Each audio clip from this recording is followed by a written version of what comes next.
Peter Thomas Fornatale back with you, joined by Marcus Hersh to talk about the Wednesday at Royal Ascot.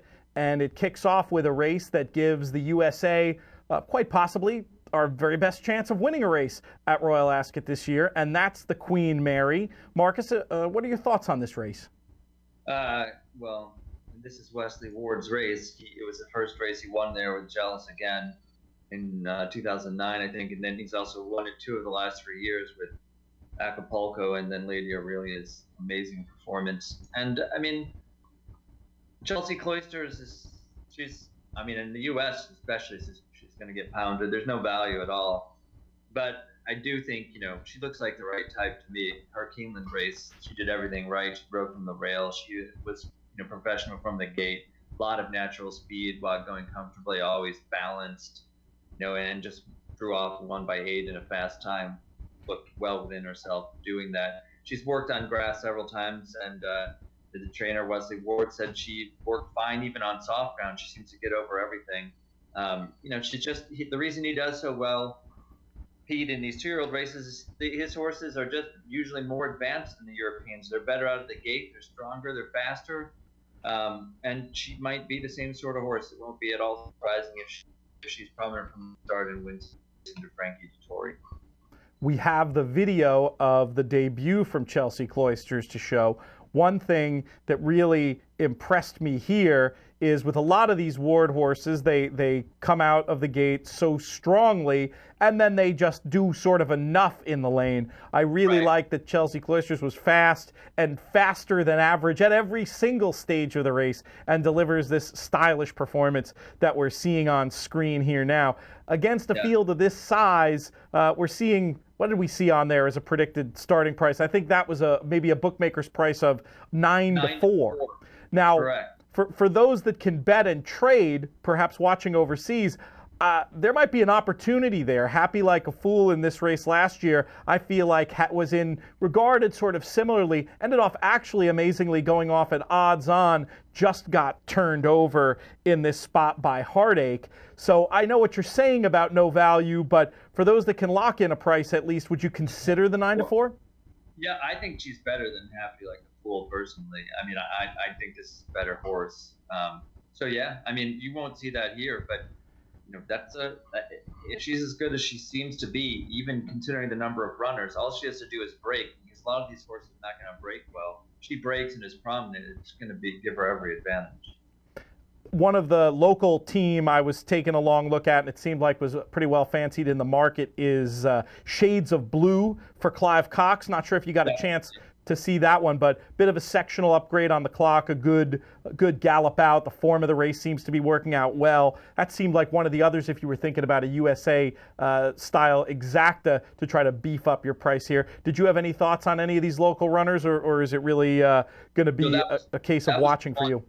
You hit it, Pete. I mean, I like her much better than So Perfect.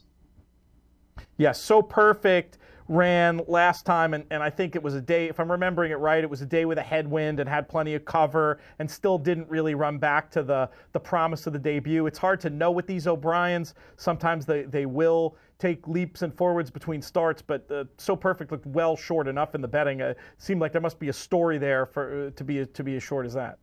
Yeah, no, I mean, and she's had, I think, 3 runs already, and she's a little bit more exposed than some of these horses. I guess that could be an advantage in big field, but I'm not that keen on her.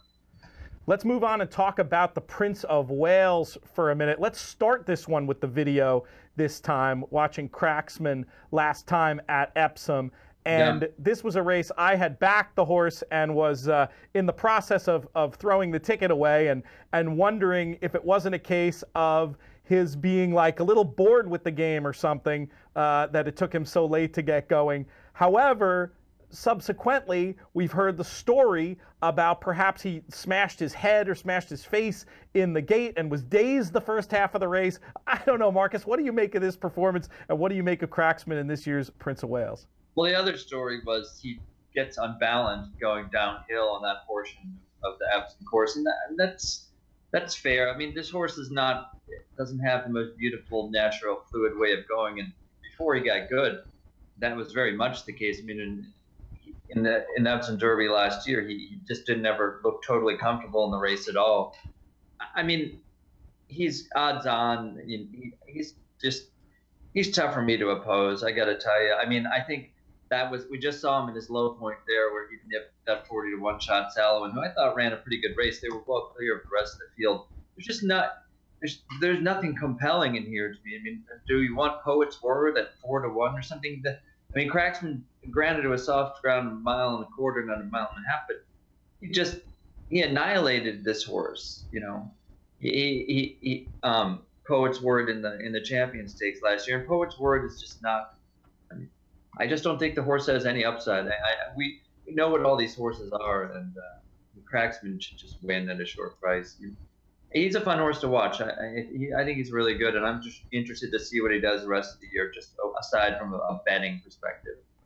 Absolutely. Fascinating race when it comes to sport. That 8-11 wouldn't look too bad if it were the price to materialize. I have a feeling it'll be a bit shorter than that. We wanted to just very briefly touch on a couple of the other Wednesday races that have some USA involvement. Marcus, let's start off with Hemp Hemp Hooray, who goes out in the Jersey Stakes. What kind of chance are you seeing here? Just a flyer's chance. I mean, Hemp Hemp Hooray is okay. It doesn't stir me very much. I don't see a lot of upside there. He was okay as a 2-year-old, didn't progress that much. I think he's there because they like to have runners there as much as anything. And what about Mr. Marion in the Royal Hunt Cup? Yeah, well, I mean, I would like him a little bit more than Hemp Hemp Hooray, just because I think there's a little bit more there than meets the eye. I know he ran at Arlington last time. In the Hanshin Cup, and he just didn't he worked fine on the poly track at Turk, but he didn't run on it at all. He just never picked up in that race. He's probably a little bit better than that. Gets Ryan Moore. That's often not a bad thing, but he's going to be at a disadvantage too. But he's a horse. You're taking the worst of it here if you're betting into the North American pools on every American horse. If you can bet in a different market, then a horse like that could have a little bit more appeal. We saw Ward win one of the handicaps at a big price last year, hoping for Lightning to strike twice on Wednesday at Royal Ascot. That's all for this segment. Stay tuned for more. Peter Thomas Fornatale and Marcus Hersh talking Royal Ascot on DRFTV.